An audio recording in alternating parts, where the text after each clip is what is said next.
sąžiningumų rinkimų, kaip rašo parlamento teisėsaugos komitetas. Bet esmė tokia, kad, čia ne tai, kad nereikėtų, kad jis leistų tuos baksiukus, o tai atsakomybė, iš kur atsakomybė už tai, kas jau buvo padaryta. Kodėl taip viskas gražiai eina jam nuo rankų? O Trumpas pagrasino mesti Marką Cukrinį į kaliuzę visam likusiam jo gyvenimu, jeigu jisai sukčiaus šitų metų rinkimuose. Komentaras buvo Trumpo naujoje knygai padarytas Išgelbėti Ameriką, kuri turėtų išeiti ankstyvą rugsėjį. Mes jį stebėme iš arti ir jis, jeigu ką nors padarys nelegalaus šį kartą, jisai praleis visą savo likusį gyvenimą kalėjime, kaip ir visi kiti, kurie sukčiaus 2024 metų prezidento rinkimuose, jis pasakė, pasak politiko.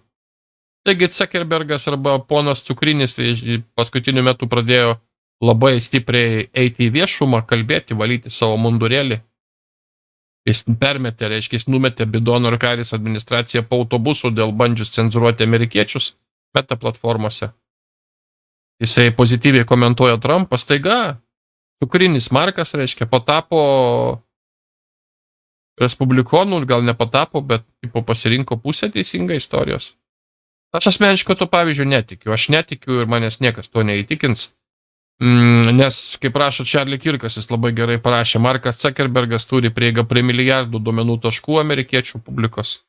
Labai patenkinama išvada, kurią galima padaryti iš jo laiško parlamento teisėsaugos komitetui, kad jisai mato makroduomenis ir tendencijas ir jisai eina į priekį už to, ką jis ateina, jisai žino, kad kas artėja lapkritį. Todėl jisai nėra joks sąžiningas gailestis, čia jis nieko neatsiprašinėja, tai yra pragmatiškas verslo sprendimas, tiesiog bukai. Ir iš tikrųjų, aš taip čia norėjau tik tais pakomentuoti pabaigą, tai vadinamam filantropui turėtų būti sunku šitam jaunajam Rockefelleriui, jis yra Rockefellerių dinastijos palikonis. Sunku jam turėtų būti, iš tikrųjų, atsakomybė didelė. Gavo jisai DARPOS projektą rinkti duomenim amerikiečių. Facebookas niekados nebuvo socialinis tinklas, jisai buvo DARPOS projektas rinkti duomenim amerikiečių. Ant jo pečių, ant jo užkrito didžiulė našta. Jis spaudžia spec tarnybos, jis spaudžia valdžios, jis spaudžia žmonės. Jo nekenčia, pusę pasaulio. Mąstantis visi jo nemėgsta. Daug kas jo nekenčia apskritai. Teko pasiimti štai kinėtę žmoną, kaip sakant. Toks, Nenorėčiau būti aš jaunojo Rockefellerio Cukrinio Markelio, vietų. Nenorėčiau. Nesvarbu, kai jisai pinigais aptekęs. Nenorėčiau. O štai Kongreso demokratai toliau reikalauja šitų federalinės rinkimų komisijos cenzuruoti Ilono Musko Groką, dirbtinį intelektą. Sako, kad tai yra grėsmė demokratijai dėl jo vaizdų generavimo. Kadangi Grokas yra neocenzuruotas, tai jisai jo yra vaizdo generavimo opcija, tai yra grėsmė demokratijai. Visų kitų ten dirbtinių intelektų, tų taip vadinamų, mechanizmų, ne jokie nedirbtiniai intelektai, tų taip vadinamų mechanizmų, gebančių piešti piešinius, nėra demokratija grėsmė. O štai Ilono Musko yra grėsmė demokratija, nes gali deepfake'ų prikepti labai daug.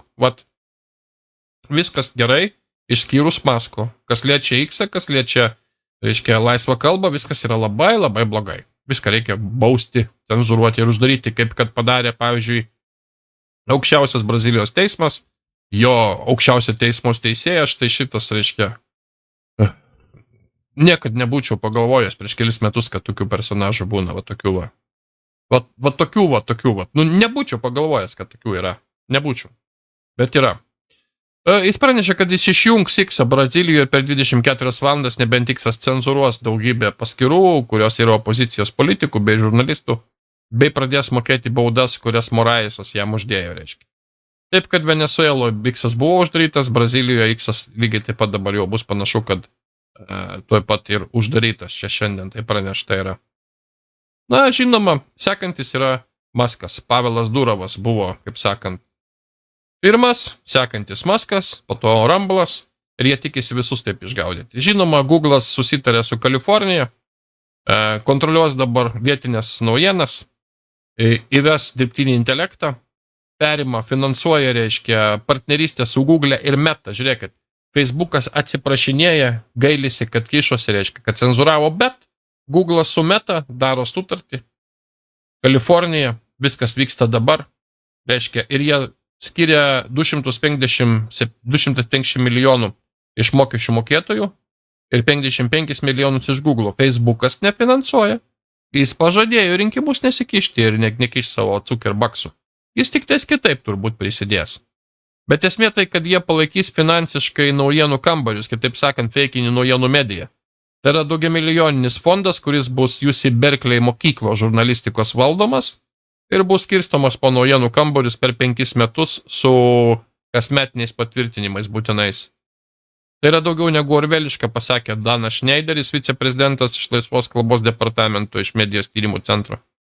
Tai yra, tiesiog Google'as tiesiog naudos savo pinigus, kad apmokyti reporterius, kurie keletą metų į priekį, reiškia, patvirtins gyvybingą žurnalistikos rolę mūsų demokratijai. Jeigu jų žodžiais kalbant. Bet mes puikiai mokam jau suprasti jų kalbą. Esmė tokia, kad, reiškia, Google'as toliau lenda į valdymą valstybės, nors tai nėra jo funkcija. Ir Facebookas, nors Markas Zuckerbergas eina ir, kaip sakant, vos nelaižo užpakalį, kam reikia, apsisukęs daro tą, ką reikia.